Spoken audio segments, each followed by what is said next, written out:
From the emails to the comments on YouTube, I have many requests about starting a Patreon or mentoring on one-on-one session. And I want to say I'm really honored you consider my tutorial informative enough for those requests.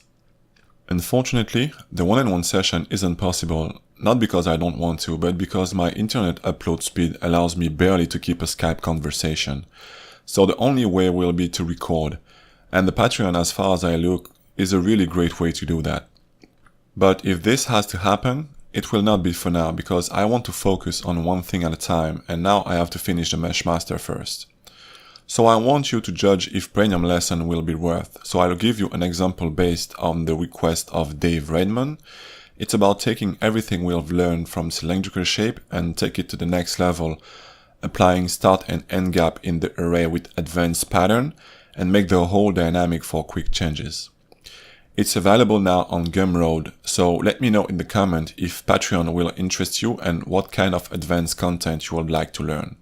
So have a nice day and see you soon, everybody.